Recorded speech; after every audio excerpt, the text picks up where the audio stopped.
सत्य को खोजने वाले आप सब साधकों को हमारा नमस्कार।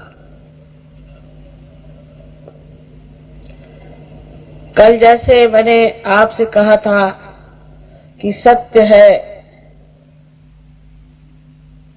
अपनी जगह, उसे हम बदल नहीं सकते और न ही हमारे बुद्धि से हम उसे जान सकते हैं। ये बुद्धि से परे जो सत्य है वो परम चैतन्य के रूप से चारों तरफ कार्यान्वित है, कार्य करता है। ऐसी बात तो अनेकों ने कही और आपने भी सुनी है, लेकिन आज तक किसी को प्रचीति नहीं आई, उसका बोध नहीं हुआ, किसी ने उसे महसूस नहीं किया। उसका कारण एक था कि उसे जानने के लिए अपने नसों पर हमें एक सूक्ष्म स्थिति प्राप्त होनी चाहिए, और वो सूक्ष्म स्थिति है आत्म साक्षात्कार, जिसके बारे में हर एक धर्म संस्थापकों ने, अवतरणों ने और बड़े बड़े दृष्टा और सद्गुरुओं ने बातचीत की और हमसे कहा कि आप आत्म साक्षात्कार को पहले प्राप्त हो।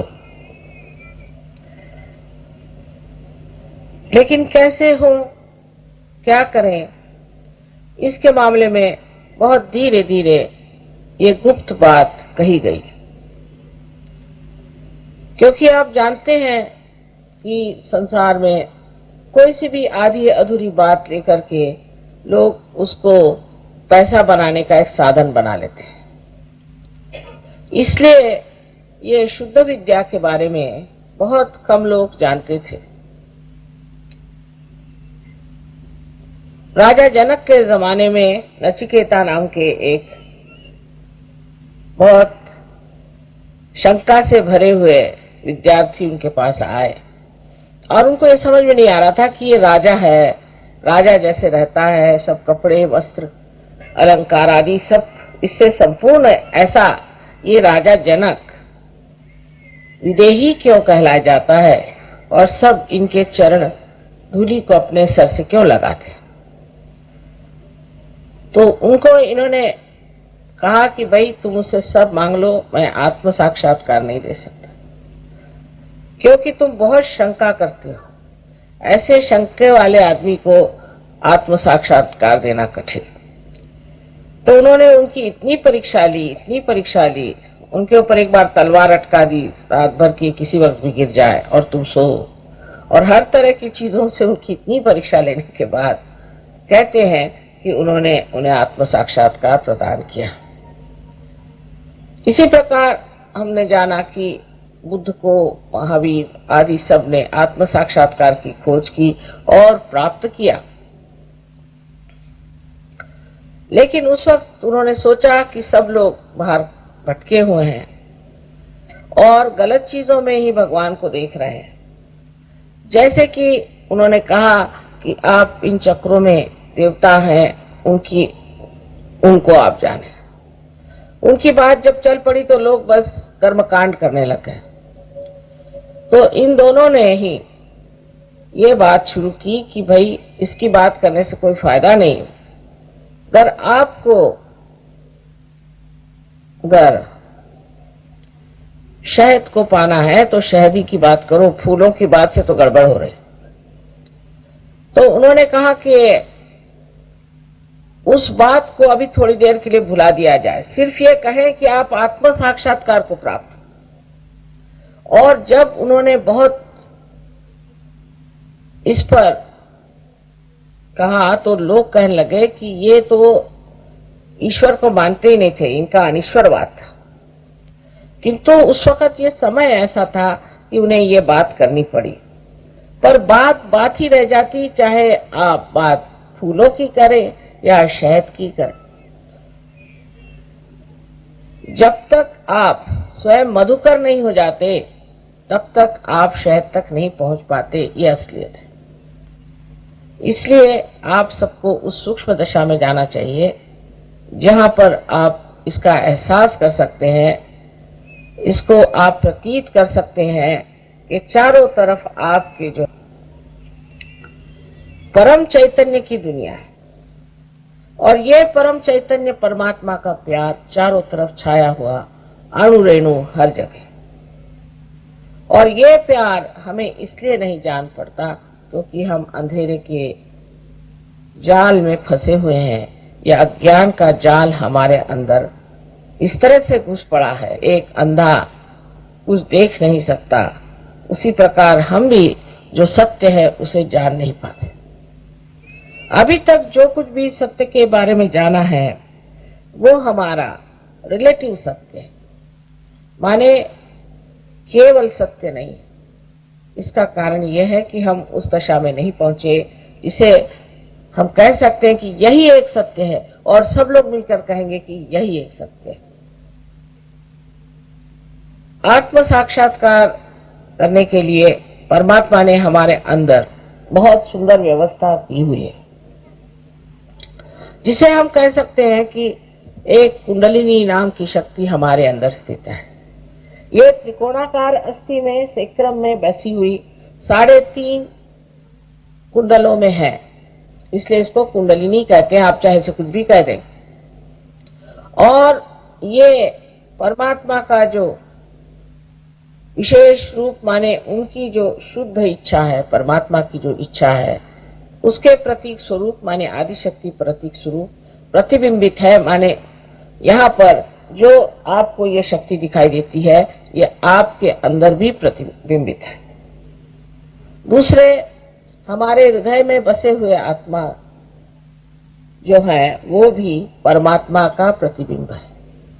तो परमात्मा का प्रतिबिंब तो हमारे अंदर आत्मा स्वरूप है, और त्रिकोणाकार अस्थि में जो कुंडलिनी बसी है ये उनकी इच्छा, उसका प्रतिबिंब है। जब ये इच्छा हमारे अंदर से 6 चक्रों को भेदती हुई ब्रह्मरंध्र को भेदती है, माने हमारे सर में जो तालु भाग है उस तालु भाग को जब ये भेदती है, तब ये कह सकते हैं कि इस शक्ति का मिलन आत्मा तत्व से होता है। हालांकि आत्मा आपके हृदय में होता है, किंतु उसका पीठ, उसकी जगह तालु पर होती है। इसलिए जिस वक्त कुंडलिनी आपकी उठ करके इस ब्रह्मरंध्र को भेदती है तो आपको आत्मा का ज्ञान हो जाता है। आत्मा के ज्ञान में एक तो आत्म का ज्ञान भी होता है, माने आप अपने बारे में जानते हैं कि आप में क्या तकलीफें हैं, आप में क्या दोष है। जैसे कि ईसा ने कहा है कि आपका एक आखिरी न्याय होने वाला है, लास्ट जजमेंट, वो समय आज आया हुआ।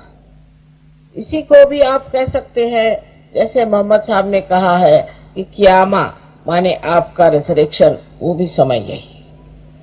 और इस समय आप स्वयं ही अपने को देख सकते हैं कि आपके अंदर क्या खराबी है।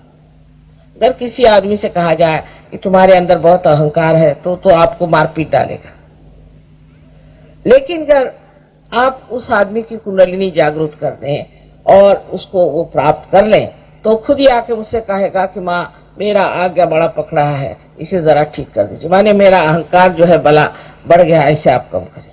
वो इसी तरह से बात करेगा। यही बात ईसा मसीह के 12 शिष्यों ने कहा था जब उनके अंदर वो कहते हैं कि cool bridge of the Holi ghost उड़े आने लगे। होली घोस्ट माने ही कुंडलिनी है। तो वो जब बातें करने लग गए तो वो चक्रों की बात करने लग गए। तो उन चक्रों की बात को सुन करके दूसरों ने सोचा कि ये क्या पागल हो गए, ये कौन सी भाषा बोल रहे हैं जो हमारे समझ में नहीं आती।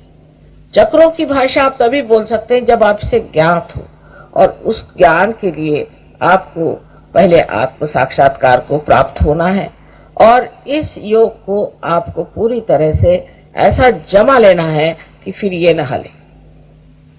इतने स्थिति में चले जाए जहां ये हिल न पाए, तब कहना चाहिए कि आपने आत्म साक्षात्कार को पूर्णत्व से पा लिया।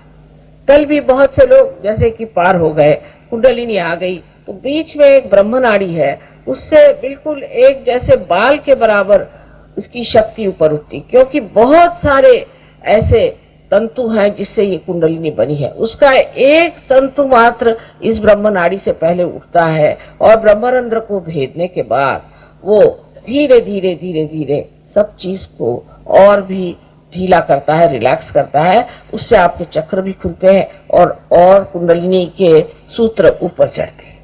ये वास्तविकता है। किसी किसी में जो कि बहुत आदमी संतुलन में है, बैलेंस है, एकदम से कुंडलिनी काफी उसके तंतु ऊपर चढ़ जाते हैं और उसका ब्रह्मरंध्र पूरी तरह से खुल जाता है। जो सत्य है और जो वास्तविक है वो आपको सुन लेना चाहिए, और आप माने या न माने उसकी आपको प्रचिति कम से कम देखनी चाहिए। शुरुआत में सहयोग के शुरुआत में बड़ी अड़चने आई, क्योंकि सत्य कहना कोई आसान चीज नहीं है। कोई भी आदमी सत्य को बर्दाश्त नहीं करता।